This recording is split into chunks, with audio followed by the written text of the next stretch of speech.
Welcome to part 2 of our climate and environment development session for the Declaration of Human Rights by American Youth. Tonight's program is especially unique in that we have a really incredible lineup of so many youth activists and youth allies who are all climate activists in their local communities doing fantastic work. So as always, there will be a Q&A with all of the panelists, so please feel free to save all of your questions for then. And then of course, the latter half of tonight's program will be an open floor. So that's when you'll be able to share your interventions, your ideas, recommendations, share a bit more about your work, etc. So we're excited to have all of you join us, and please feel free to use the chat in the meantime to introduce yourselves and share a bit more about why you're joining us tonight and what brought you to UNA USA and climate activism. So without further ado, I will hand over the floor to our 11th Youth Observer, Himaja Nagareddy. Thank you so much, Ray. As usual, you totally kill the introductions in the best way possible. Love it. And just so grateful to each and every one of you for being here with us. I know that Thursdays are always really difficult to chime in. And so the fact that you all are here really does mean so much to Ray and myself, especially as we put together these convenings of youth thought leaders such as yourselves. To start off, we always give a little bit of an overview of why we're doing this in the first place.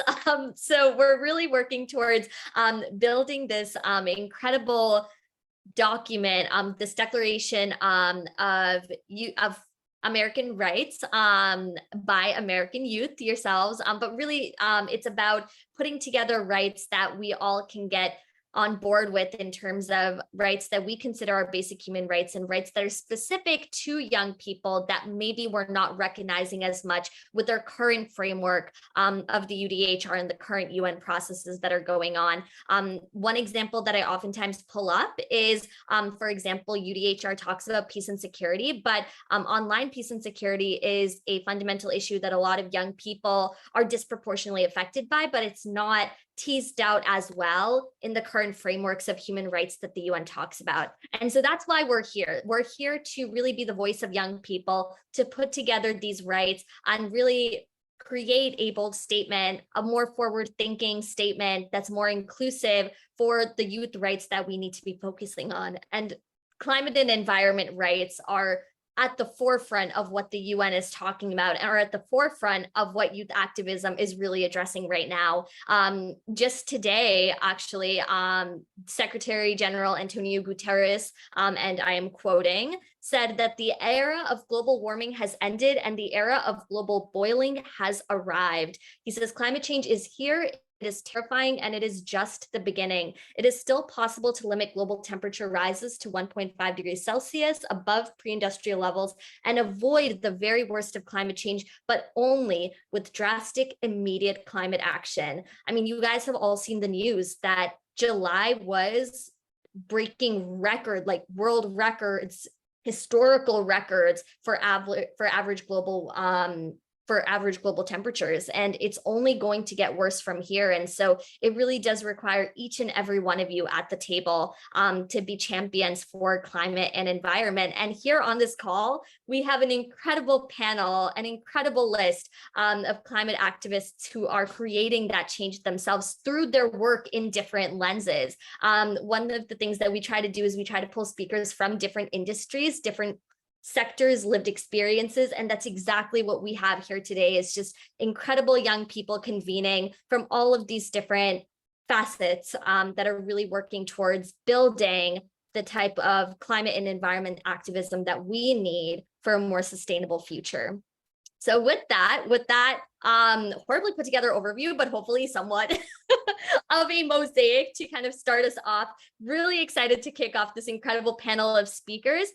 So without further ado, I'm really excited to introduce you all to our first speaker, Ria Mehta, who is a sustainability activist. Ria, thank you so much for being here with us. We cannot wait to hear more about your background, what brings you here, what champions your climate and environment advocacy, and ways you encourage all of us to get involved as young people. So Ria, the floor is yours.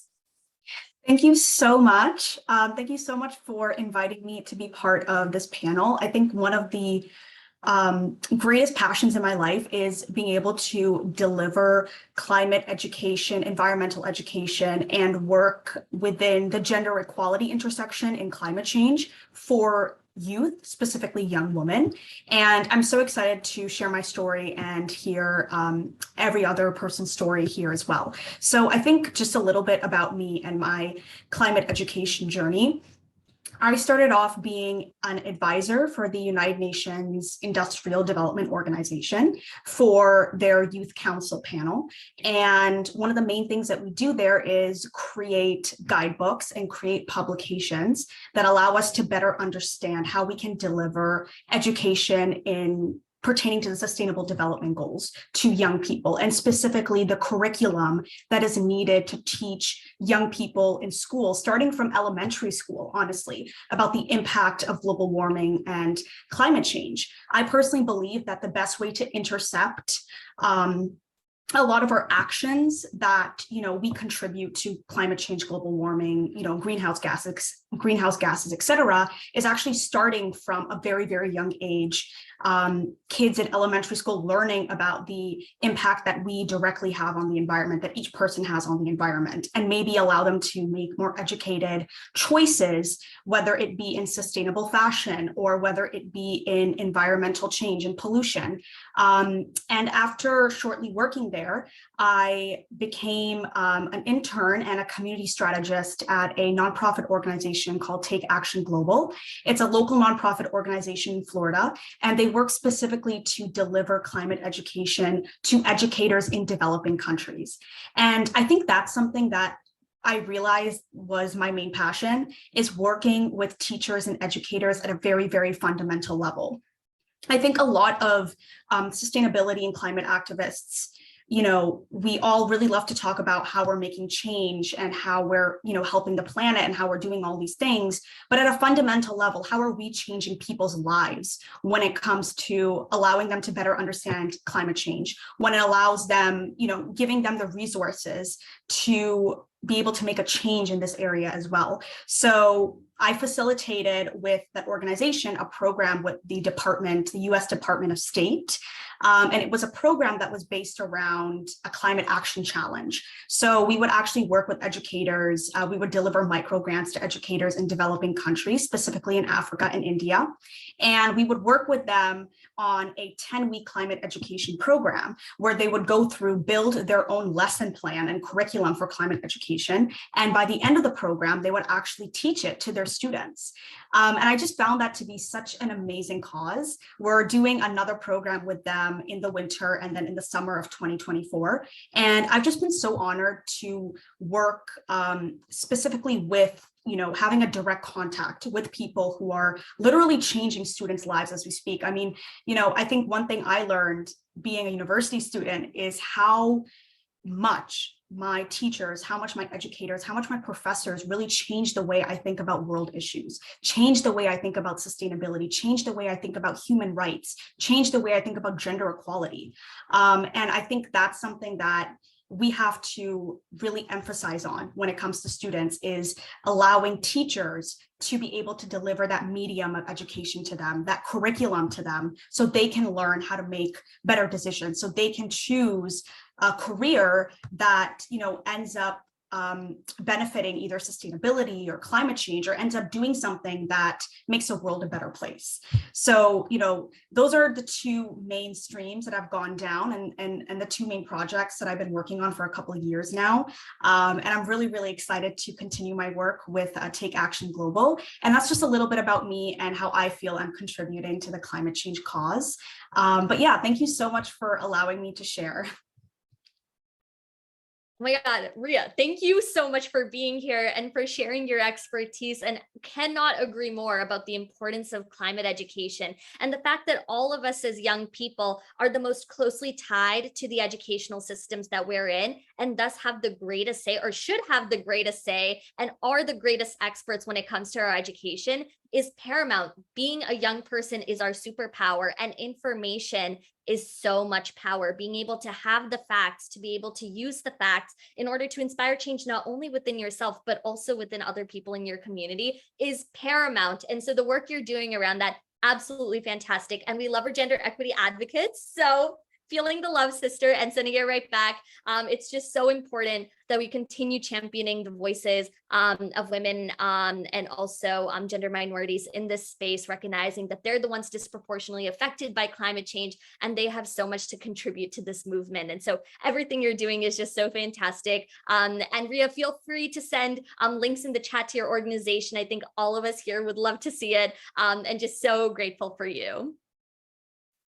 Awesome. Alrighty.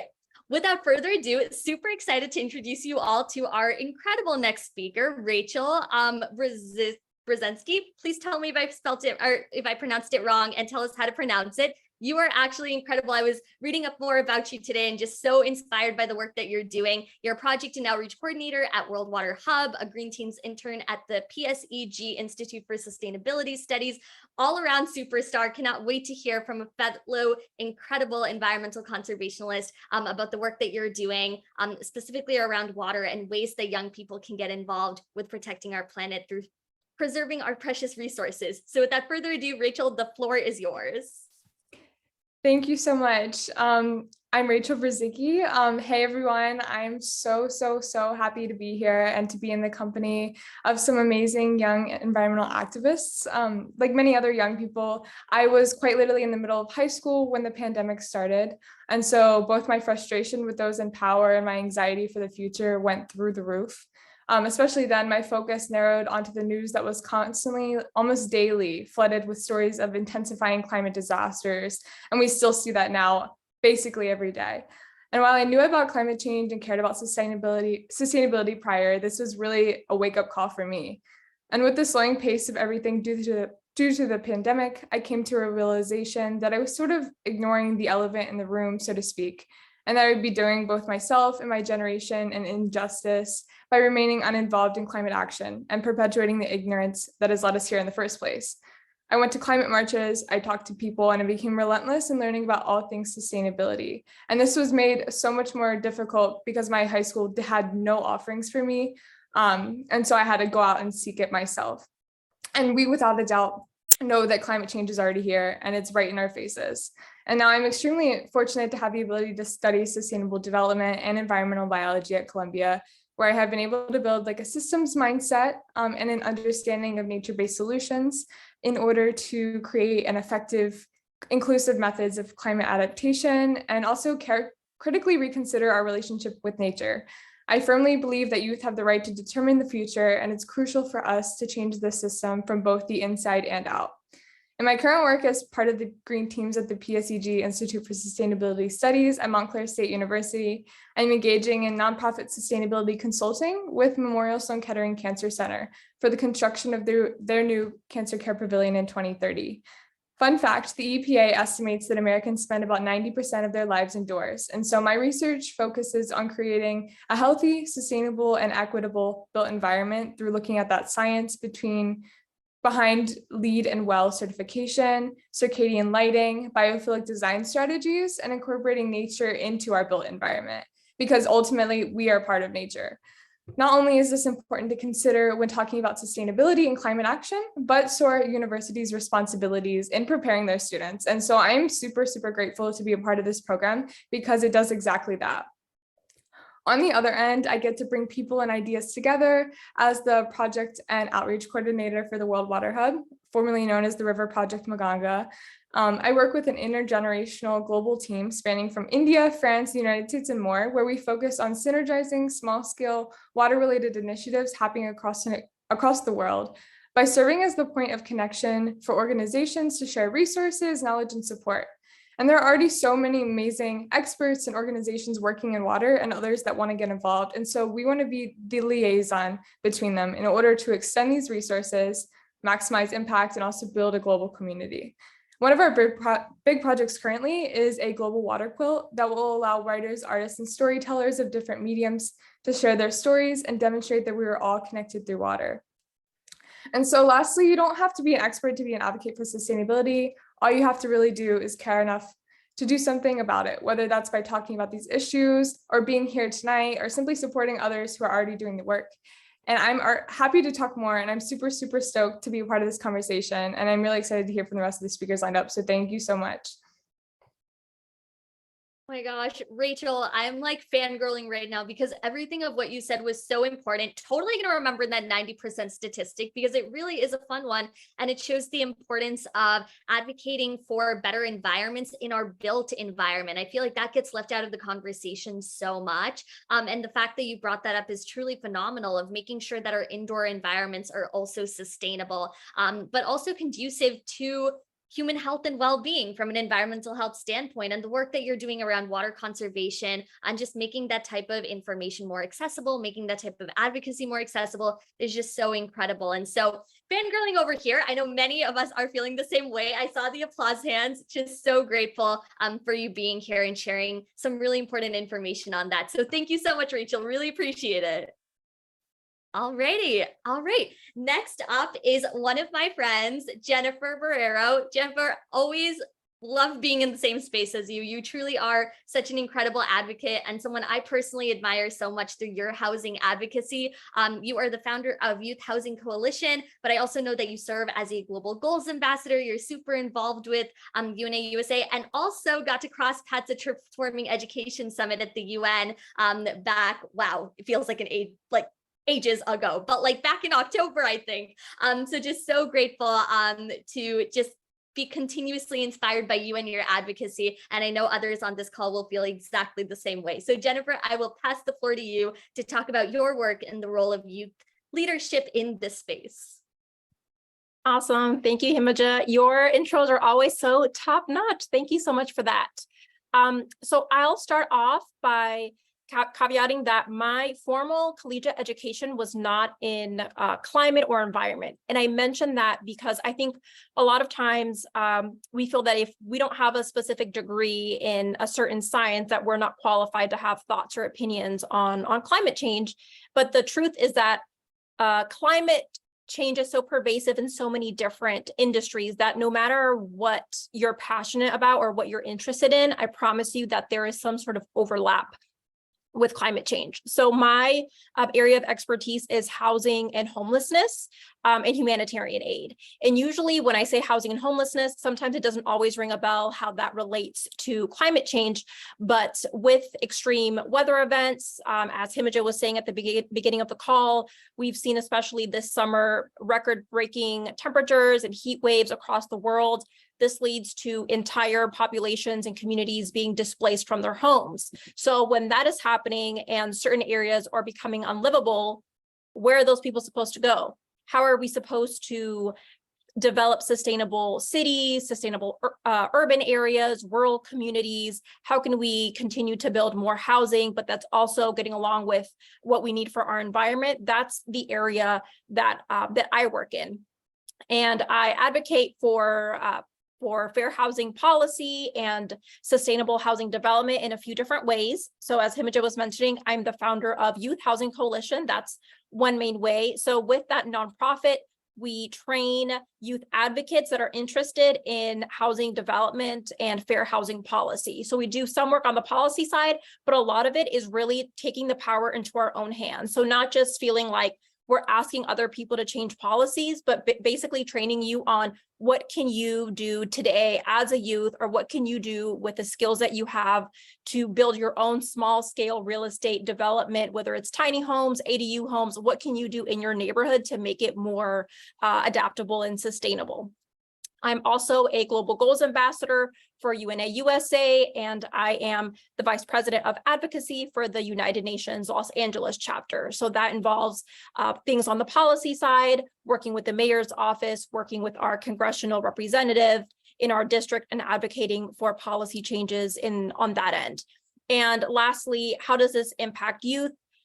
If you don't have a place to live or to be and you are displaced, obviously that is a huge impact on your well-being and your livelihood. And this often leads to youth having to pull out from education because they are focused on just surviving with their family or having to financially support their family. So this affects youth in a couple of really huge ways, from their livelihood to their education, from a lived experience standpoint. And then even if you aren't experiencing it directly, it affects you because you might feel powerless or not able to have your voice heard or really to be a catalyst for change. So that's the work that I am focusing on, is how to prepare youth to really tackle these problems head on. Thank you.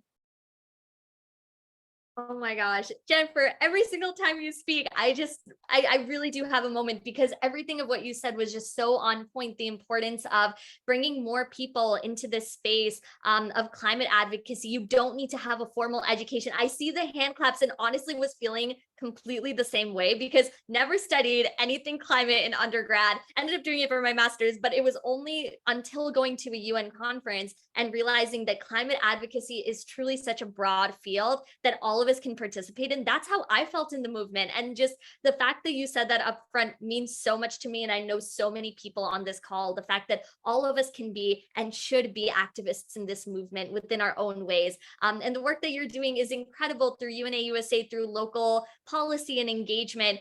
It's just so important that we continue to find avenues that we feel like play best to our strengths, but can really help with that sustainability message that we need in all sectors, in all fields of work. And so everything that what you're doing is just so inspiring. Thank you. Yes, and I see it in the chat. Keep it coming. Keep the love coming. Just super grateful, Jennifer, for everything that you said. And next, super excited to introduce you all to an incredible youth activist, Neha Shukla. Neha, super excited you're here with us. So inspired by you and all of your advocacy. You are the founder of Climate Interactive, a social entrepreneur, activist, best-selling author. The list truly does go on. I am so honored to have you on this call, for all of us to hear your incredible insights as just such a dynamo young person. And so without further ado, Neha, the floor is yours. Thank you. Thank you so much, Himajah. And like before I get started, I just want to say I truly appreciate your support and the entire support of UNA USA. And as a young person coming in, it's something that I'm just so happy to see, a community where young people's voices are just amplified, and we have a space where all of our opinions and perspectives matter. So I just wanted to give a big shout out for that. So to introduce myself, my name is Neha Shukla. I am the founder of Climate Interactive. I'm a New York Times featured inventor, best-selling author. My book's on that little shelf over there. And I'm really passionate about building tech for social change, specifically building tech for our communities and for climate. And so a little bit about myself, I'm 18 years old and I'm from Pennsylvania, and I serve as the advisor to the Harvard Graduate School of Education, as well as I was selected by the White House to advocate for girls in science and technology across the country. So I'm really excited to share a little bit about my journey in building, climate tech solutions, as well as a little bit about my organization, Climate Interactive.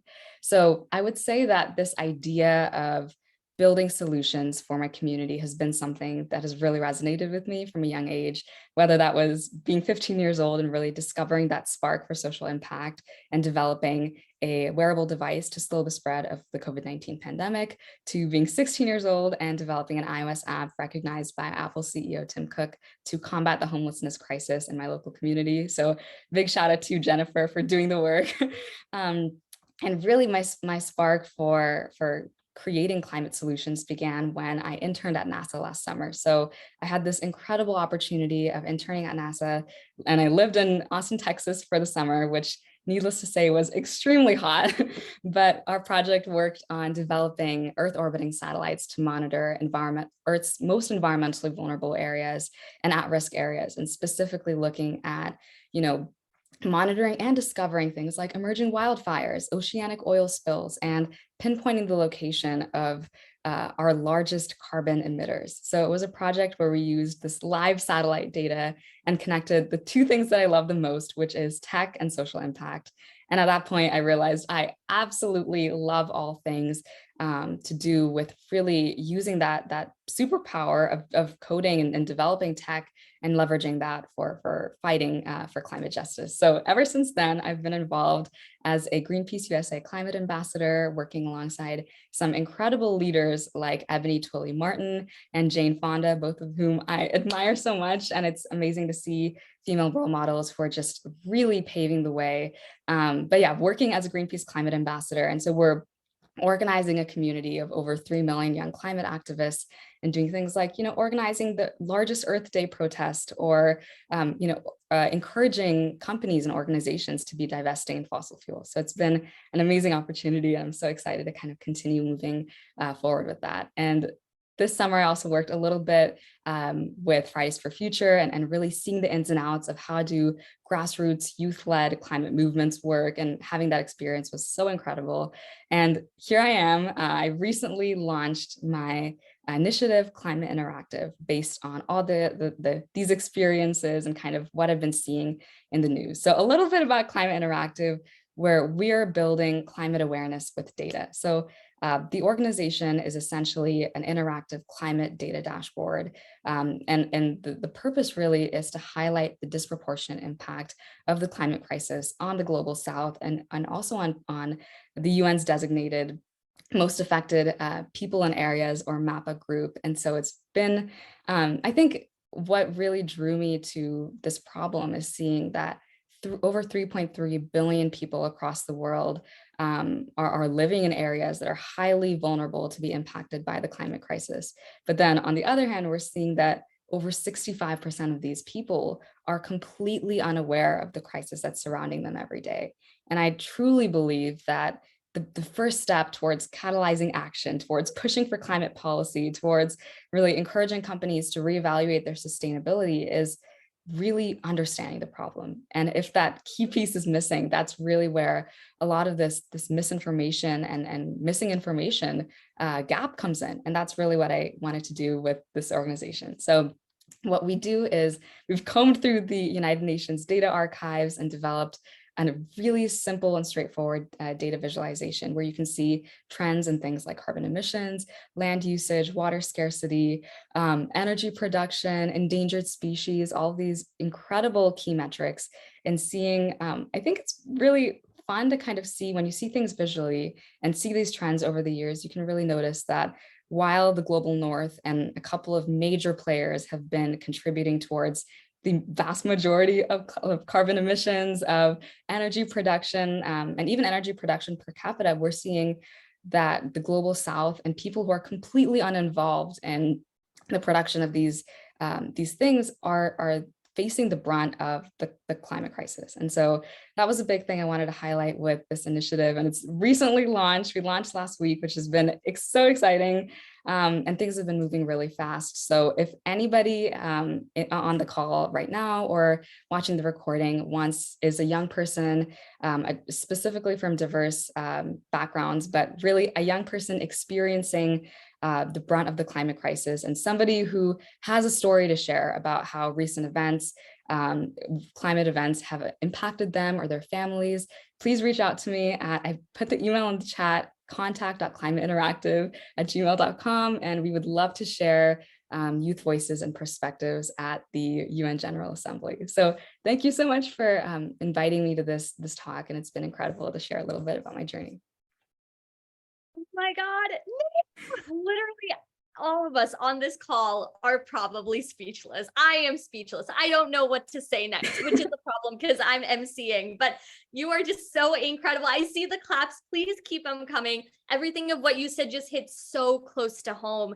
Being a woman in STEM and being in this field and bringing that tech perspective, young people are truly experts when it comes to addressing the climate crisis. And I feel like tech is one of those sectors where people feel like there's just such a high experience or years threshold that you need to hit in order to have a valuable say in this field. And you are literally showing by example that is so not the case, that you can be a young person, that you can be dynamic and incredible exactly like you are and make substantial change, and also bring that information to people, because that's exactly what it's about. It's empowering each other to be the best advocates we can in this movement. So Bryn, I'm literally speechless here. I can't even tell you how much of a fan I am. I know everyone on this call feels the same way. Thank you so much, Neha. Oh, thank you so much, Himajah. I so appreciate it. Amazing. Okay, Next up is another incredible activist, Sean Trader. Tell me if I pronounced your name wrong, Sean. So thrilled that you're here on this call with us. You are a former student governor at the University of South Florida, St. Petersburg campus. So incredibly excited that you're here. I know that you're hugely influential in terms of the work that you do around UN, the Sustainable Development Goals, about local government, which is massive when it comes to engaging more people in this movement. So just so excited that you're here with us today. Thank you so much for taking time. And I will pass over the floor to you to allow you to share with us some of your insights about your work and ways that young people can continue getting involved with climate advocacy. Thank you so much, Sean. The floor is yours. Yeah, well, thank you so much. It's really great to be with you all. It's an honor to be among so many incredible youth activists. Sort of like what was talked about before, when I was a freshman at the University of South Florida back in 2019, feels like a different lifetime ago almost. But when I was first getting started, I had an undergrad in business management, and I really never thought that there would be a need for me to get involved in climate or sustainability or anything like that. And it wasn't until it was hurricane season here in Florida, and there was a hurricane likely, that was anticipated and tracked to come for the Florida Gulf Coast. And I don't know how many of you all are familiar with the Weather Channel, but there is one reporter, his name's Jim Cantori, a nice guy, but you don't want to see him nearby because that means there's going to be a bad storm. And he was on Clearwater Beach, not too far from my parents' home. And I thought, man, this is bad. Luckily, it all worked out okay. There was no kind of direct landfall, but it made me a little more cognizant of the small steps we can all be taking, in sustainability and protecting our environment. And, when I first got into this kind of work, in the community and beyond, it was just so overwhelming when you think about all of the massive challenges that we face in sustainability and environmental protection. And, I really wanted to kind of learn more about this field. So I was very fortunate to apply and be accepted to be a part of the cohort of the Millennium Fellowship Organization, which was a really great way to kind of really jumpstart sustainable development and understand more about the small steps we can all be taking to practice sustainability in our daily lives. And so that was a really great experience to kind of be able to emphasize that and to be able to stay engaged with it.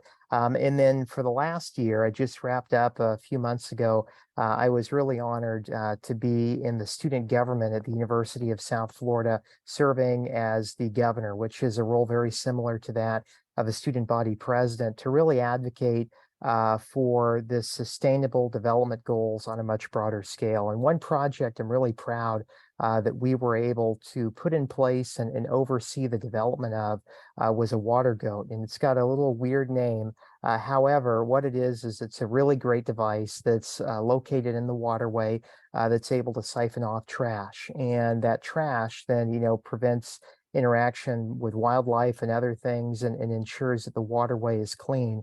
And after that project, I really thought, well, this is case in point of how you can bring together different perspectives who maybe are not at all involved day to day in environmental protection, can get a project done, and then can also emphasize the importance of all the small steps we can be taking to protect our environment. And so off of that project, I'm really excited of the work that we've been able to do to showcase that, and again, showcase the power of our small collective efforts and how that relates and then translates to a much larger action that's tangible and substantial with time. Specifically, I've been very honored over the last few months to travel the country to be at the 2023 World Bank Forum as a delegate from the US, be at the ECOSOC Forum as well, at the United Nations for 2023 as well.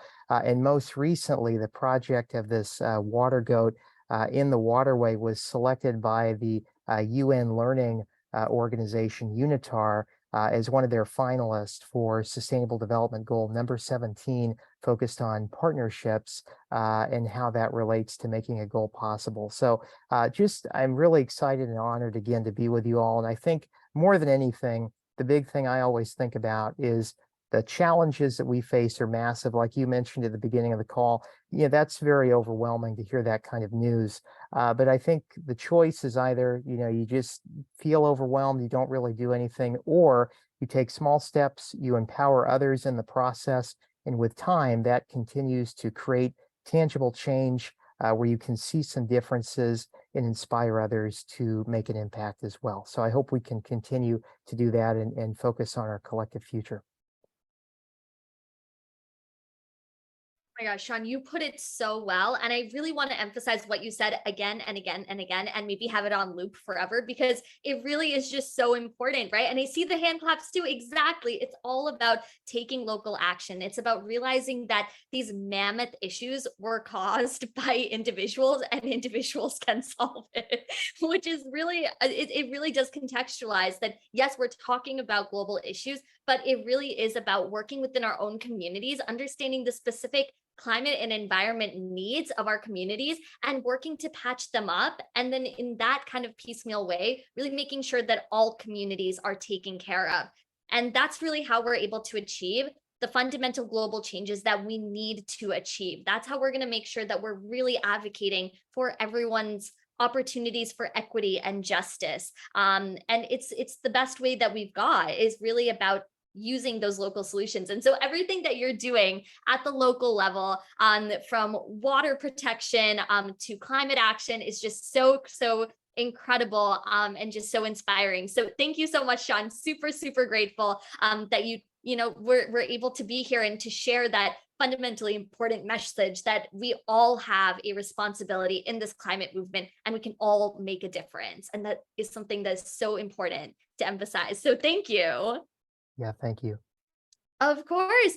Alrighty. Okay, our next speaker is the amazing Candice Tang. Candice, I am such a huge fan of you. I was looking more into the work that you do. You're the founder of EcoClimate Society, and honestly have become such a big fan. Super grateful that you're here with us on call today to talk more about your entrepreneurship efforts around EcoClimate Society, why you decided to start this, and how to continue engaging more young people in this crucial space of advocacy. So Candice, the floor is yours.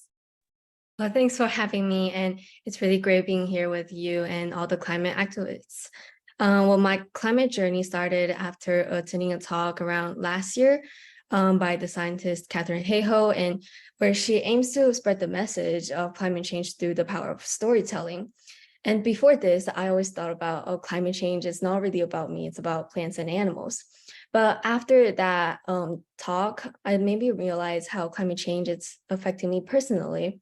For example, like the increased heat these days is affecting my ability to go outside, whether it's playing tennis or like walking with my dogs. Well, I also remember through my climate activist journey that I remember seeing a poll where around 70% of adult Americans think that climate change is affecting developing countries or the nature, but it's not affecting them directly. So I really recognize the importance of making the youth realize climate's impact on them directly. So with my work on climate and environment, I think the central message is that the climate crisis isn't some distant problem. It's right here and it's affecting our lives and our future. And that's why I founded the EcoClimate Society, where we let the youth share their personal stories of how climate change is impacting them directly. By raising awareness through these stories and proposing positive solutions, we aim to motivate the youth into action rather than overwhelming them with scary data. And as I continued exploring climate rights, I realized that it's important to have these rights because climate change is connected to almost every problem that the youth face today, whether it's poverty, economy, energy, water, or political conflicts. And as I continue my journey, one major thing that I realized that we must fight for is intergenerational equity. It's about fairness. The youth can be left with a mess we did not create. And by advocating for climate action, we're demanding for a livable planet for ourselves and future generations. So I think with our climate rights for youth, our voices need to be heard in shaping those decisions, which directly impacts our future. And as I explore more on this topic, my experiences show me that climate advocacy also empowers me and all those climate advocates to be an active citizen. Because when we engage in climate activism, we take a stand for what we believe in. We collaborate with local leaders, pushing for policies, reflecting our values, and become part of a collective movement for young change makers. It's not just about saving the polar bears, although that's important too. It's also about advocating for a more just and equitable society, because as mentioned before, climate impacts intersect with many other social issues, like poverty and injustice. So by standing up for the environment, we're kind of standing up for social justice as well. So in the end, I think climate and environmental advocacy aren't just about saving the world from some distant future. It's about saving it for ourselves. It's about creating a future where we, the youth, have a voice, the knowledge and the skills to make a difference. Candace, oh my gosh, thank you so much for that incredible oversight into the work of climate advocacy, the importance of intersectionality and talking about that, and the importance of centering our stories in this movement. And it goes exactly to what Jennifer said as well, right? It's our stories, it's our lived experiences that actually are our biggest strength when it comes to this type of climate advocacy. And so appreciate you doing that and highlighting that, especially within your work with Eco Climate Society. And for all of you out there, feel free to follow on social media. You are on social media. It's incredible. And just so grateful that you're here to speak more about your efforts on that. Just so appreciate your advocacy on that, Candace. Thank you so much for joining us and sharing a little bit about that. Our next speaker was Vic Barrett, but unfortunately, Vic is running into a few flight issues, which honestly relatable because I struggled with that yesterday too. There's a lot of flight delays going on.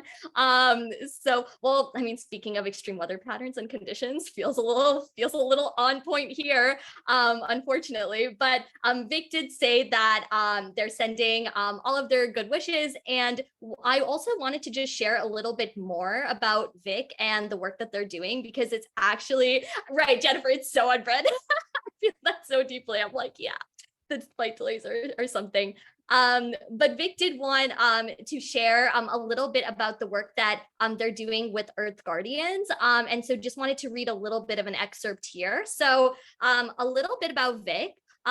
With all of these achievements under his belt before the age of 18, and you can read more about his achievements before then, it's a really long paragraph.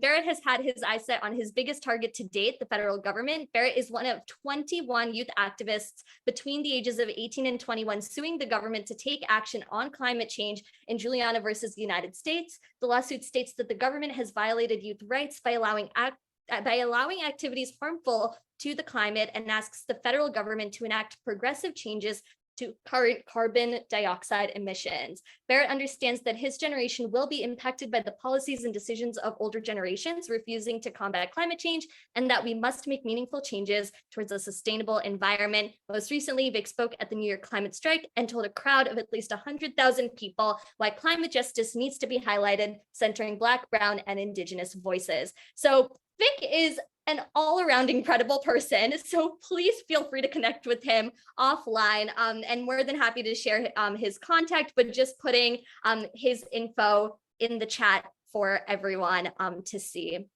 And without further ado, super excited to introduce you all to our next speaker, Jason Towe. Jason, I am so grateful that you're here with us. You are honestly one of my favorite climate activists, and I know that you have a super busy evening, so super grateful for you taking the time to be with us today. You're a PhD student in environment and resources, but honestly, the list goes on in terms of your involvement. You've worked at the EPA, currently serve on the Harvard Board of Overseers. Super grateful for this group to hear more about how you've entered this climate advocacy space and any advice you have for young people entering climate activism. So Jason, the floor is yours.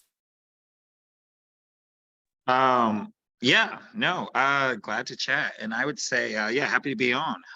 So honestly, I want to say I've gotten involved in the space about 10 years ago. So I was a sophomore in college and I went to the People's Climate March in New York. It was very interesting because it was the first time I've had been engaged in such a large group really to do this work. And obviously, from that, it then was something that I then took and got more interested in as I went through my undergraduate degree, studying climate change and getting an interest in public health, and continued that as I went to my master's and working at the EPA. Currently now I work, I'm a PhD student at Stanford, and I've really centered my research around climate and health, and really looking at how folks are getting impacted by the changing environment, and what ways can we do to actually alleviate these impacts, through policy, technology, and what have you. So it's been an interesting foray in all of this. And in the middle of this is when I was part of the Harvard Forward campaign, which was looking to get the Harvard University to divest in fossil fuels, increase climate education, and responsibly invest. So I joined on that after I finished up my master's. Basically, it was to get elected on one of the governing boards. So think like a board of trustees. And that was super interesting. And I will say initially, I was not super optimistic of our chances, just because you're running against a lot of established folks. The university at the time wasn't really super supportive on things, but through a lot of coalition building and grassroots organization, we were able to get a total of 4 people elected within 2 years. And after that's the second crop people are elected on, the university then decided to divest. They've added climate as one of the key educational structures. And now there's an institute, Climate Institute there. There's still work to go at that university, still work to go at many universities, including my own. But the actions that I would say that activists have are really some of the stuff that's really pushing places forward, and it's actually like some of the things that's making a real change. So I've been excited to be involved and excited to be here and chat about this. And yeah. Thank you so much. And it really does underscore the importance of that type of advocacy, the importance of running for local elections in schools, in your local communities, because it really is about how we can create change within our own avenues. And the work that you're doing to actively fight against and fight for the divestment with the university's contributions to the fossil fuel industry is massive. And it really comes to show that how all of us as students really need to take a deeper look into the types of institutions that we're part of and we're supporting, and how we can make active change with that. So thank you so much, Jason. I know you have to run, so appreciate your time being here with us. And if there's any questions that any of us have for you, we'll send it your way. But I know that you have to pop off, so appreciate your time. Yeah, glad to be on, and hope it's a great rest of the conversation. If anyone has anything, I'll drop my email in the chat, and then just reach out to me. But glad to hop on, and it was nice chatting. Awesome. Thanks, Jason. Alrighty, that actually allows us to enter the Q&A portion of our session for today. But before I do that, just want to give a huge shout out to all our speakers today for just being so patient and understanding and present here with us. I know that you all have a lot going on, and to share your expertise with this group is just so incredibly important and inspiring, and so contributive to the efforts that we're doing at UNA USA to champion human rights and climate rights as human rights. So with that, super excited to open it up to the Q&A. Does anyone have any questions for our speakers? Any initial thoughts that they want to drop? If not, I will keep talking, but would love to hear your questions if anyone has any burning questions to ask our speakers. Yeah, Catherine, go for it. Hi, Catherine. Hey, it's good to be here again. I was so sad I missed the first climate session that I had to come back for this one. And it's, first off, like, all of you are so cool. Like, just being on here and listening to all of you and just being in a space where people are excited about talking about climate and the environment is awesome. But anyway, to my question, so I guess, like, I live in a more rural area, and a lot of people are just not interested in talking about the climate or don't believe in it, whatever. And I go to a really liberal college, so I'm able to have those discussions. And I've talked about it with some people, like how to address this problem of talking to people who don't want to have these conversations, because I think that's one of the places, those are some of the people we need to reach the most in the climate space. So I'm just wondering like what you guys have done with that or suggestions you have, because I feel like that's one of the things I'm always trying to work towards to figure out better and talk about.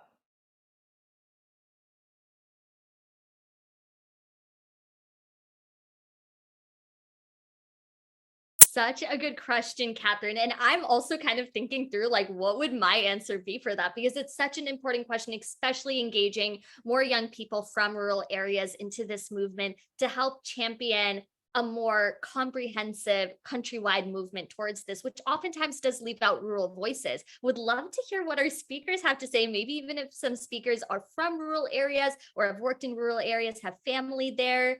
Any thoughts for this question? I could take a stab at it. Yeah.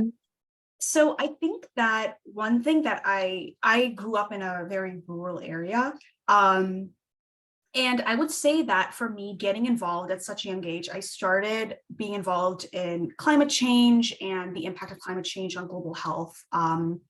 I started getting involved in organizations and councils at around the age of 16, and being part of a rural area with, in a very small town.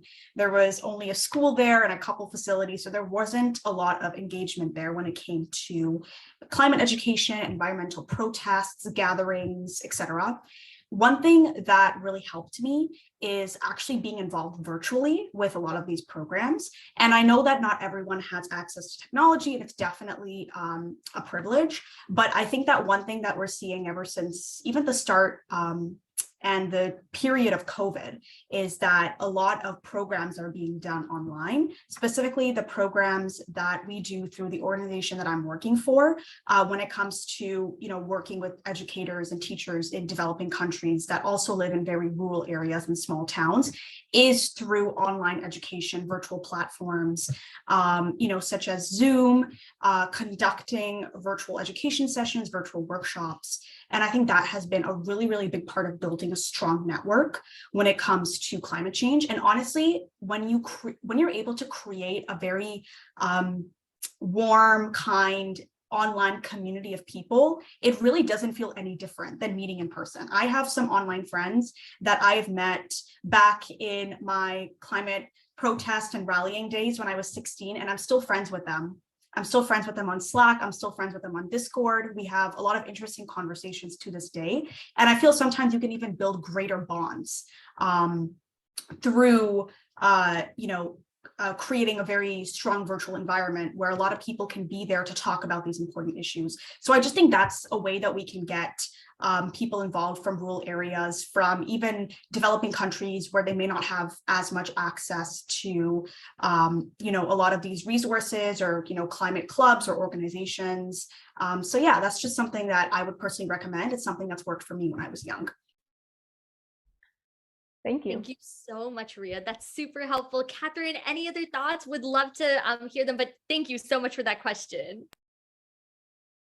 Awesome. Perfect. Thank you so much, Catherine. Up next, I think actually Ray put something in the chat that was a really good question. What is a way that young people can hold governments or large corporations accountable in the fight against climate change? Hopefully not fight. But would love to hear what speakers have to say about that, because it's such an important issue that I feel like a lot of people kind of run against. Is how do you really tackle the biggest contributors of climate change when they have so many resources, so much funding behind their back, and so much power to really do the type of damage that they do? Would love to hear what speakers think in terms of the best way young people can mobilize support against that.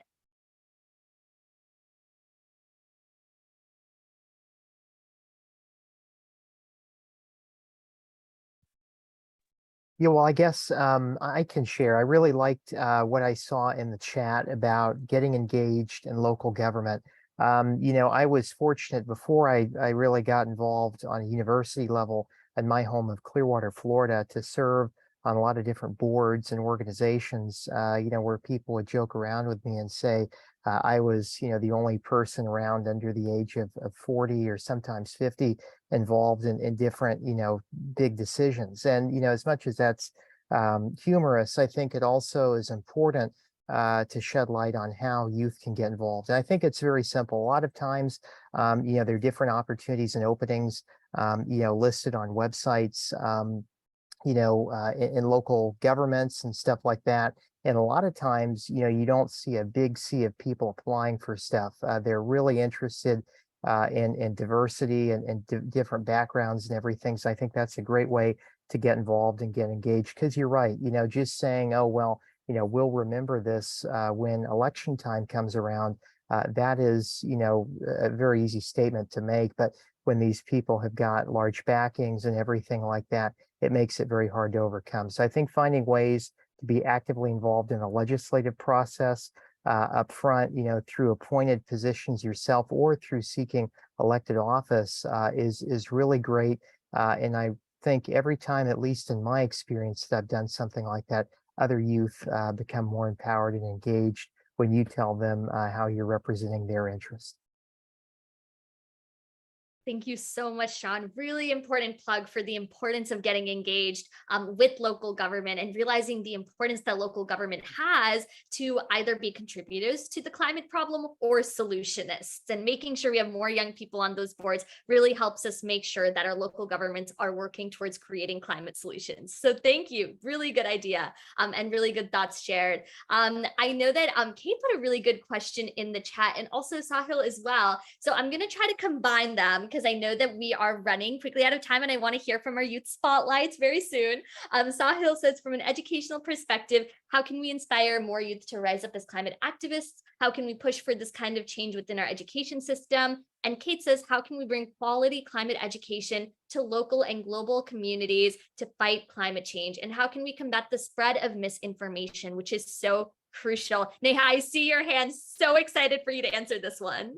Absolutely. And I think combining both this question and also the previous question about that was put in the chat, I think the biggest piece of advice that I would say is really just using your voice. And whatever that might mean for you. I think we're seeing weathermen doing this in a really interesting way by naming heat waves after fossil fuel companies, which I think is absolutely hilarious. And I love that, kind of using their platform for doing things like that. But also for me, as somebody who is really passionate about activism, tech, the climate crisis, focusing on all these different areas. I think the biggest piece of advice I would also give is saying, what are your biggest strengths? Like, it doesn't have to be being brave enough to go solo striking in front of a government building or to go lobby your politicians if that's something you aren't comfortable with. I mean, there's so many ways to get involved, whether that's, writing op-eds or just, communicating the depth of the climate crisis to your community, how, depending on how diverse it is and how, I guess, adapting that message and making sure that your local or urban or diverse community is able to understand that. I think there's so many ways to get involved, whether that is through filmmaking, through art, through social media, and through even cooking if you're looking at sustainable recipes. So I think the biggest piece of advice I would say is, even for the education system, adapting it to be climate resilient and upskilling a generation of young people who are capable of being activists and policymakers and lobbyists and climate journalists and all those things is really for young people to look within themselves. And hopefully the education system can help facilitate this in the future. But I know change is slow. So I think working with young people first is having us identify our own strengths, seeing what we can personally bring to the climate crisis and to the movement, and then moving kind of from there and seeing what can I personally do. Oh my God, I love that, Neha. Thinking institutionally, but also individually, like, how do we use this education to champion the changes that we make in our own lives, not only just from a behavioral standpoint, but also the type of advocacy that we take on. So thank you so much for that. Samuel puts in the chat a really good point that I'm so glad you brought up, Samuel. How many activists and sustainability advocates are registered to attend the UN SDG Summit in September? At the UN in New York? I'm actually going to turn that around and do it as an action item. If you haven't looked into the SDG Summit, or if you're going to be in the area in New York during that time, please check it out. There's also ways of getting involved virtually. The SDG Summit is going to be pretty crucial this year in terms of holding all countries accountable, including on SDG 13, climate action, on what we're doing within our member states to champion the SDGs and gaps that we currently have when trying to achieve these sustainable development goals by 2030. And let me tell you, there are a lot of gaps. So definitely check it out. Having more youth voices at the table is so important for that. So Samuel, thank you for mentioning that. Ria says posting on LinkedIn is a really great way. Yes, use social media, use different types of media, even traditional media to spread your message around is so incredible and super important. But I know that we are actually running quickly out of time. Smara had a really good question actually about how do we continue making sure that we are engaging more people from marginalized populations and backgrounds into the climate movement. And so I'm really excited to now turn it over to a few young people who are actively working to create a change in the climate movement. Super excited for you all to hear from them. We're doing 1-minute spotlights of their work. So super excited for you to hear from them, and would also challenge each of these incredible young people to share their thoughts on how their work is actively working on making sure more underrepresented voices are at the table. So with that, super excited to turn it over to our first youth spotlight of today, Sahil Sood. Sahil, huge fan of you. For those of you who don't know about Sahil's work, check out our listening tour report. We featured Sahil because of the incredible work that you're doing around youth engagement, around crucial topics like poverty, climate change, education, just so inspired by you and everything you do. So Sahil, the floor is yours. Thank you, Himajai. I always appreciate, your introductions, very helpful. I don't want to take too much time, especially I know we're running a little bit late, but I wanted to try to end my question in the chat was oriented towards this. I want to try to reframe the advocacy discussion around the idea of how we can use it to inspire further youth leaders. I think a lot of the work that we do right now is oriented towards, how we can enhance our capacity to be effective advocates.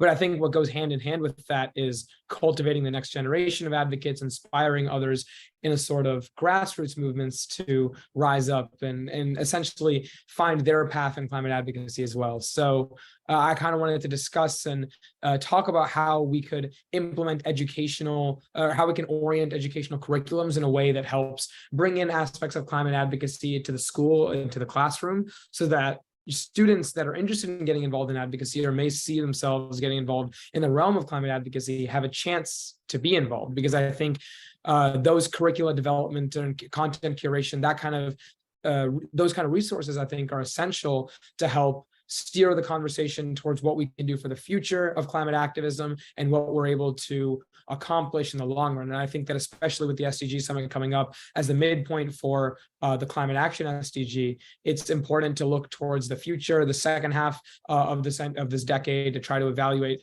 how we can best accomplish the SDG going forward. Such an important call to action. Want to emphasize everything you said, underline everything you said, highlight everything you said, bold everything you said, because that's exactly right. We need more young people, especially in spaces of the UN. We have so many incredible ways of getting involved with the SDG Summit, the upcoming UN General Assembly. This is our 78th session of it. We're taking on more and more leadership at the UN, especially with this administration. And so getting involved now is so important. So thank you so much, Sahil, for your local intervention, but also ways of getting involved internationally. With that, super excited to turn it over to our next youth spotlight to share with us words of advice, action, the work that they're doing with you all. Anaga Iyer, super excited, Anaga, that you're here with us today. Thank you so much for taking time out of your busy day to be with us, and super excited to hear your insights. I know all of us are feeling the same way. So Anaga, the floor is yours.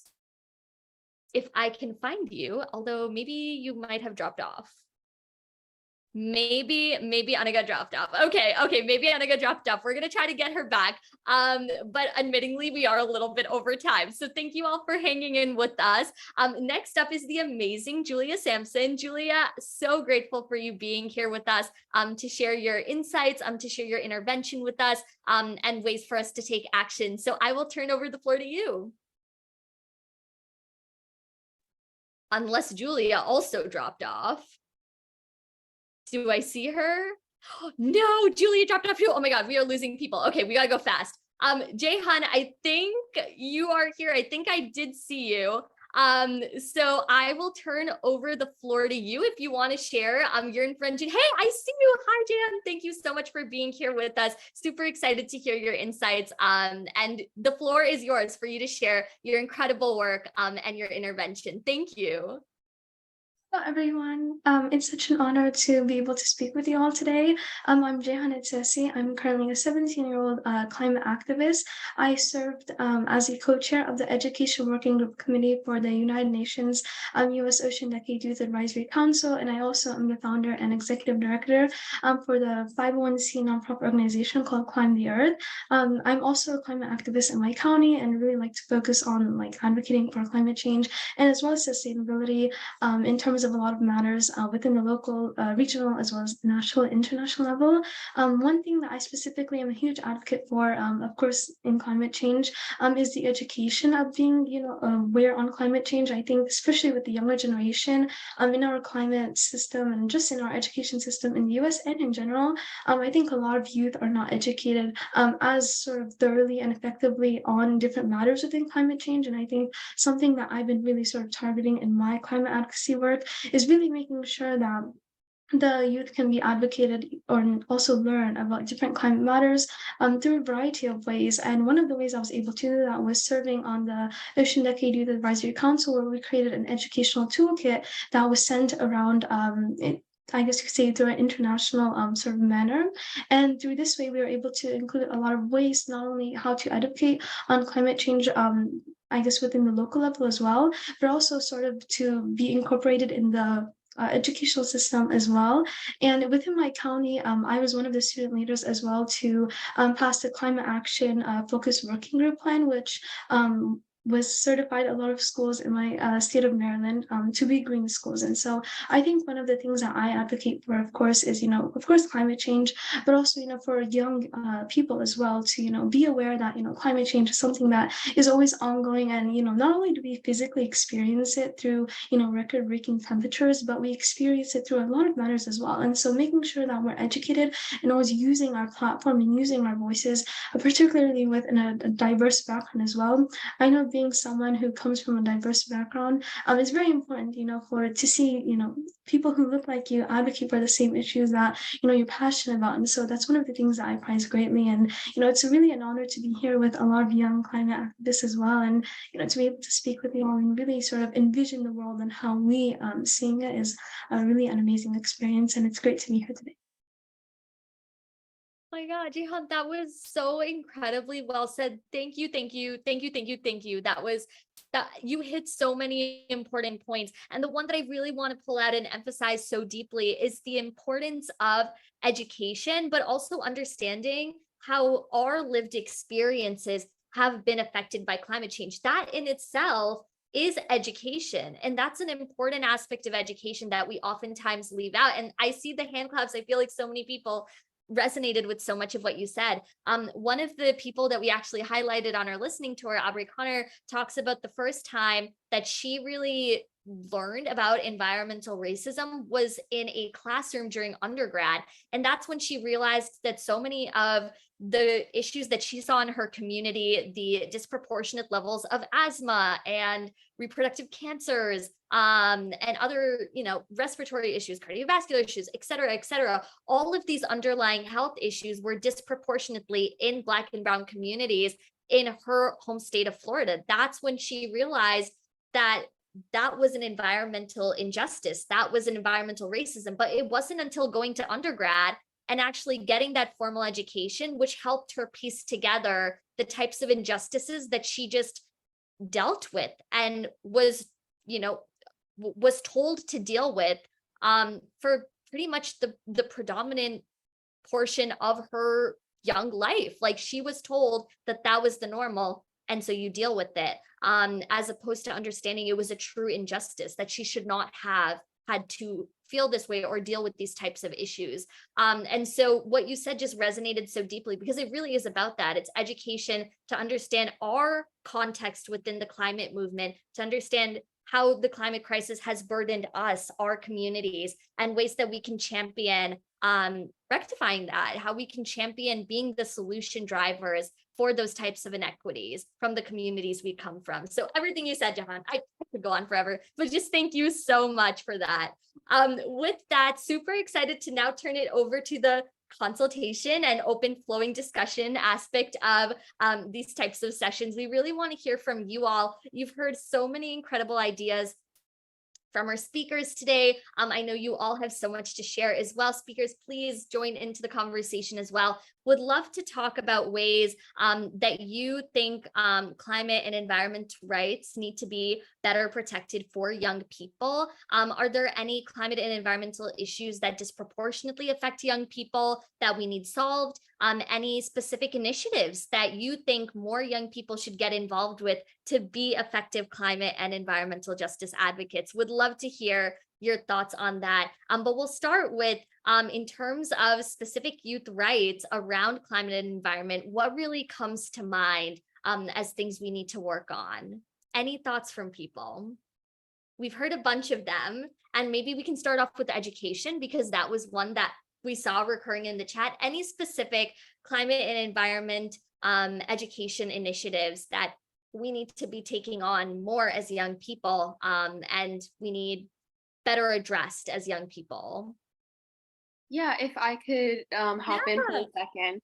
Yeah, so I run a nonprofit that basically focuses on bringing STEM education to kids around the world. So just educating the youth. And one of the things that I found is we focus on underprivileged areas. And so something that I never anticipated having to face as a challenge, but people that we have in our international chapters, and we have 48 national and international chapters, so we are all over the place.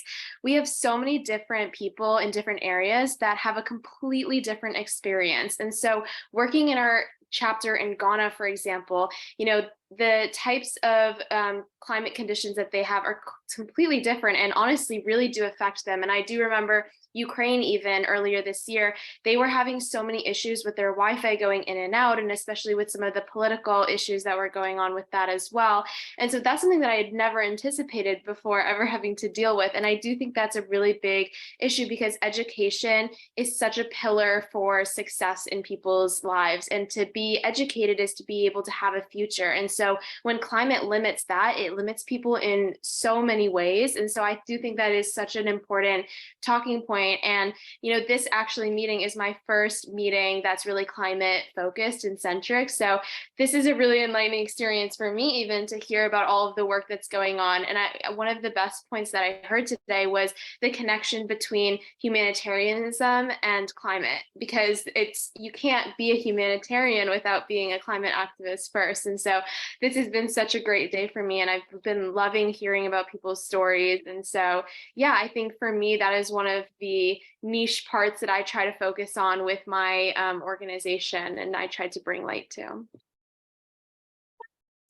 That's so cool to hear. I'm like fangirling over here, because that's exactly what we're hoping these forums are, is a way of convening people and bringing you into a family of people who care about the same things, who are humanitarian focused, who care about human rights and climate rights as human rights. And that's exactly why we're convening today. So super, super honored that this is like one of the first climate forums, and hopefully it was illuminating. And the work that you're doing, Samara, is absolutely fantastic, of just bringing more inclusivity into climate education, realizing that climate issues manifest differently in our different communities, and making sure that we approach things with that cultural humility that we oftentimes talk about in public service, because that's exactly what the climate world needs now more than ever, is to really bring that humanity aspect to the work that we're doing in terms of understanding the issues, in terms of acting on these issues as well. So thank you so much, Samara, for everything that you're doing around that.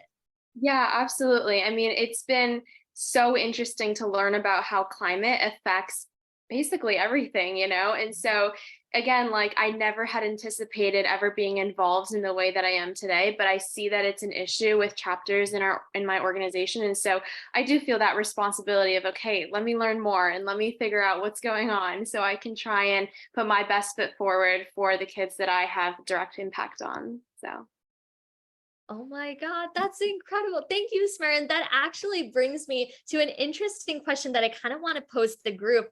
You know, Kate brought up this really important point about misinformation that's out there. Climate misinformation is all around us. And as young people, we're oftentimes at the forefront of climate advocacy, which means oftentimes we're hearing the most misinformation, or we're trying to combat the most misinformation. We're oftentimes the ones educating the people in our community around climate change and the importance of climate action. And some people aren't receptive to that message. And so would love to pose to the group, how do you become effective climate communicators? How have you leveraged effective methods of climate communication, specific messages in climate communication to help make the space more inclusive as opposed to more divisive, which it already is? Would love to hear about your take on the importance of climate communication. Catherine, yes, would love to hear your thoughts.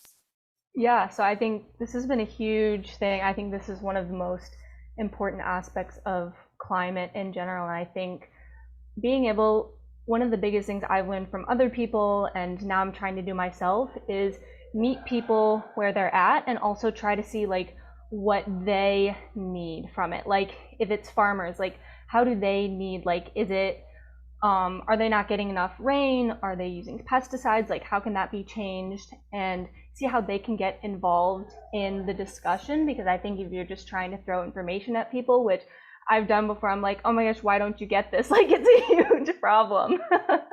But trying to be kind to people and be like, okay, like this is what I'm thinking. What do you need from this? I think it's the biggest way to make that happen. And that's what I'm trying to do way more, like in person, but also online. Thank you so much, Catherine. That was so well said. Neha, on to you. Absolutely. Firstly, amazing remarks, Catherine. And I just wanted to jump in on this conversation and add, so I've been working with the World Economic Forum's Generation AI Youth Council for the past, I think over 2 years or so, which is incredible. Like AI ethics and climate are just the biggest areas that I'm so passionate about. But really one of the main focus areas that we were looking at is mis and disinformation, and looking at how social media and AI driven engines, whether that's search engines, social media platforms, recommendations, personalized things, have also been a major, I guess, propagating factor when we see things like mis and disinformation. So it can be a double-edged sword. And I think that's why when I see young people and young activists really using social media to spread climate information, I think that's us reclaiming our power and saying, this tool can be used for good, and it can also be used to spread misinformation and false news about climate. But we have the power to kind of reclaim it and say, this is what we'll be using it about. So I think seeing amazing people like Leah Thomas, the intersectional environmentalist, I love her. Also seeing Michaela Loach, she released her new book, It's Not That Radical. Oh my gosh, I'm so obsessed with them. They're so amazing. And I think seeing, again, like diverse voices being so unapologetically present and authentic and saying, I'm going to say some things that can upset people. I'm going to say some things that people might not agree with, but I'm okay with that because we need those perspectives when it comes to climate conversations. And last thing I was going to mention is that's also why I'm really excited about Climate Interactive and the idea of making tough, nuanced, messy trends and data in climate and things that have been historical over the past several decades become so easy and straightforward to understand with visuals is something that really transcends language and is something that I'm super excited about. So I think it's just exciting to see all these developments in climate. And I'm also so inspired by all of you, and like huge kudos to all the young people out there who are just getting started with it, even if it's hard, just picking up the microphone and just saying, I'm here and I'm ready to say my mind. So thank you. You said it so well, Neha. We as young people are killing it. So grateful for you. Echo everything that you said. Jehan, the floor is yours. Really, I just wanted to kind of, I guess, back off of the points that Neha and Catherine mentioned. Amazing points, by the way.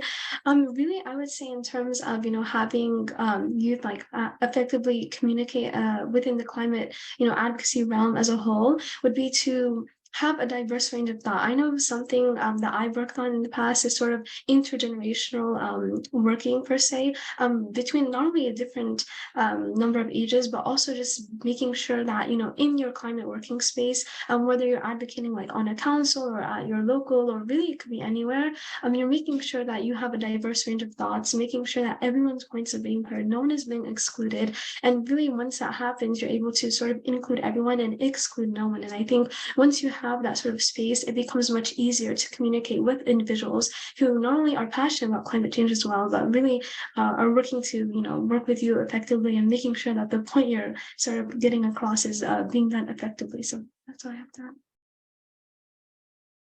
Oh my God, so well said, Jahan. Thank you so much. Smera, the floor is yours. Yeah, and honestly, bouncing right off of that point, because that was an excellent point, I just wanted to say, I think a really big part of it is having patience, because like she said, you know, diverse range of thought and hearing all of the points is really, really important, especially because ultimately it's about working together with people. And if we're just on one side of the spectrum and we're trying to fight with the other side, you know, we're not going to be productive. And it's about trying to educate everybody and hearing them out, hearing a opposite perspective, understanding it, understanding where they come from. And you might even learn things that you didn't think were accurate, but maybe are to some extent. And so I think that's really important. And having that ability to be patient and to hear the other side of the spectrum, not really fight, but actually have that very productive sense of communication. That is what ultimately I think is going to help us move forward, especially with an issue that like climate change, where you know, it's so important, but it's so difficult to move along. So incredibly well said, Smera. Thank you. Hadia, love to hear your thoughts as well. Hi, yes, I just wanted to say thank you so much, Himaja and Ray, for hosting us tonight. You know, I think this is like my third like session like joining, but like so far like I have truly you know, loved every minute of it and just meeting so many people. But I did want to say, so, you know, speaking of like communication and social media, I did see a post earlier and I don't know like who else has seen it, but it was something about like how the UN had like declared global warming not being global warming anymore, and now it being boiling. And so I don't know if I like missed this because I had to like multitask. And so yeah, I just thought that was very interesting. And also I want to say shout out to everyone that's in high school, because I'm 23 and honestly just hearing from everyone that has done so much great work is so inspiring. And yeah, thank you.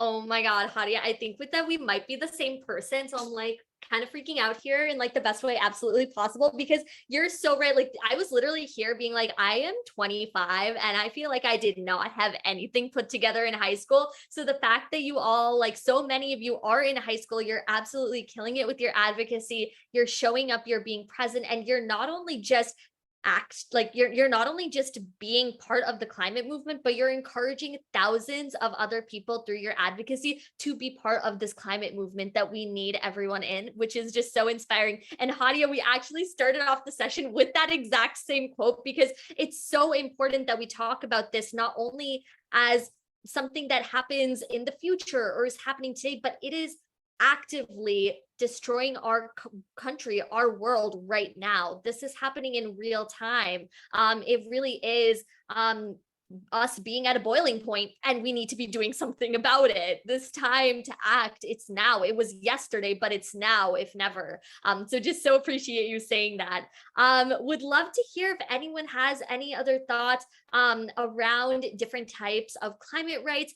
We talked about, for example, bringing in more underrepresented voices to the table, and all of you are incredible climate activists that are doing so much within your work, within the organizations that you're starting, within the education that you're giving to your communities. How have you actively worked to make the climate space more inclusive? Would love to hear best practices from you all. Alexis, I see your hand. Also, I am fangirling that you're here because I absolutely love you and your advocacy. Would love actually if you could tell us a little bit about your advocacy to the group, and then would love to hear your thoughts on this. Okay, so I'm a women's empowerment activist, and I was also a youth delegate for the World Bank for the US and Hallmark International. And I was also a panelist at the NATO Youth Summit with the Department of State. And I also do social media. I actually advocate a lot on social media. So in regards to like advocacy, in terms of like empowering the youth, I also like include to not be afraid to be an advocate. Because there's a misconception of being an activist. Like a lot of people say like, oh, you know, being an activist, like, you know, it's really violent and I don't want to be called out and I don't want to be embarrassed. And the thing is like, I always remind them like being an advocate means like inspiring people, you know, like we don't always do the, you know, it's not, the misconception of it is like, you know, going out in rallies and like causing violence. Like that's not what a real advocate does. But I think as of the moment, like to actually empower the youth, like I feel like especially as a woman and a person of color, like it's actually a little bit harder. And that's why I'm always so outspoken of you know, of the importance of female leadership. And I think like right now the youth, like they don't really see themselves in leadership. So that's why I always want to like inspire them that, you know, it's okay, like leadership is available to everyone, because a lot of people just find like leadership and advocacy so daunting because they always think like, you know, there's certain requirements to be an advocate, when in reality, everyone can be an advocate. You know, you don't need an education if, you know, you're experiencing misogyny or something like that. So that's what I want to tell the youth, that, you know, like advocacy is available for everyone. It doesn't matter who you are. And especially I'm a dancer and a contortionist. So it's pretty unusual for a contortionist to be in advocacy. So I like to tell people that, like, you know, my background, I'm a dancer. So like, what am I doing in diplomacy or in politics? So like, you know, I give that as an example that you don't need to be a certain person, or you don't need like a certain degree to be an advocate. So yeah, I hope I inspired you guys. Woo! Oh my God, Alexa, we are all freaking out here because we're like, this is the coolest thing we've heard. No, you're so right about that. It really, like, advocacy in general, and I always say this, UN advocacy in general is one of the most inclusive spaces, because all you do need to know is that you care about people's rights, and you care about people's rights to zero hunger, to good health and well-being, to quality education, list off all the other 17 SDGs. You just need to care about human rights, and you need to recognize that you can advocate for the human rights of people who don't have them recognized to be an advocate in this movement. That's all you need to be an advocate, is to care. And the fact that you mentioned that is the coolest thing. And now I can say I know a dancer/consortionist who is doing incredible work in the advocacy realm. Just so inspired by you and your UN advocacy at the local level, at the international level. You are absolutely killing it, Alexa. Thank you. Awesome. Any other thoughts? I know that we're actually wrapping up very soon, but want to open up the floor to any last additional thoughts. If there were things that you'd like to include in a Declaration of Rights by American Youth that has a climate chapter, which UDHR doesn't currently have, anything you'd like to add for the record, feel free to state it now. If not, feel free to reach out to us afterwards, but want to give a last open space, the last floor to anybody who wants to add something. Anything we missed when it comes to climate and environmental rights for young people? Yeah, Jahan, go for it.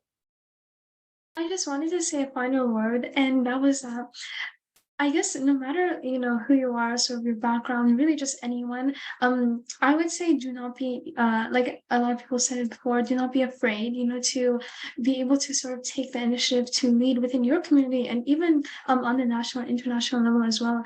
Sort of what everyone else was saying, I think a lot of the times it can be daunting, sort of, you know, think of, you know, advocacy as being something so high-end per se, but really it's sort of the passion that brings you, you know, to advocate in the first place. And I think once you use your voice and you use the passion that's like, I guess, burning inside your heart per se, to really make a change within the local and even international level as well, you'll see the change happening, and, you know, you'll be able to, you know, not be afraid anymore to, you know, use your voice for the better, especially for the voiceless and for those who don't have the voice.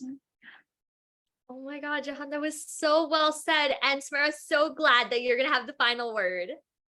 Yeah, I mean, I just wanted to say, like, I started my nonprofit when I was 14 and I'm 16 right now. So I feel like I haven't been doing this for that long, but the time that I've spent working with my nonprofit, I feel like I've seen it grow so much and I've seen it take so many different directions. And like I was saying before, getting involved with climate change was never something that I thought I would need to get involved in order to make sure that any of the students that we've been able to teach have had the best experience. So on that note, I think to just say that being curious is to care. And so if you're able to really, care about what you're doing, that means that you're going out there and trying to learn as much as you can and trying to affect as many people in the best way. So I'm really, really glad that I came on call tonight, and I've learned so much just being here. And I loved that we talked about humanitarianism and, intersection it has with climate change. So I've learned so much today and I hope to continue learning. So yeah, I just think that would be an amazing thing to do. Oh my God, that was so well said. And just want to give a huge shout out of that. On that note, thank you all for being part of this incredible learning journey, this incredible leadership journey. These forums are a place to not only just learn a lot of information, but to meet fellow leaders, because you all are leaders. I hope that this call, if anything, has shown you just how much incredible leadership potential and just how incredible you all are as leaders. Like, I'm literally getting tongue-tied because I'm feeling a little emotional.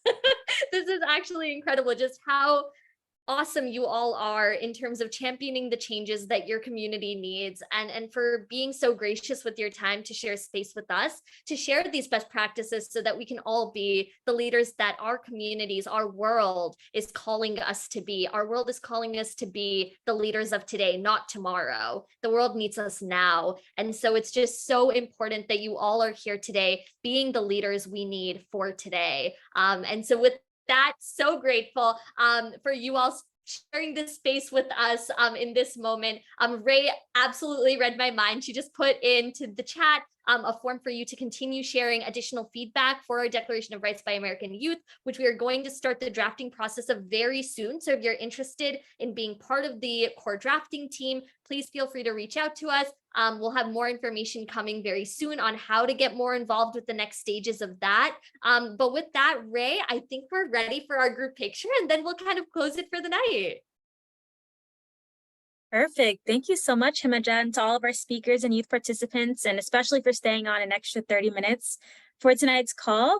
So as usual, we like to take a photo at the end of this to commemorate the awesome conversation. So now is your chance to come off camera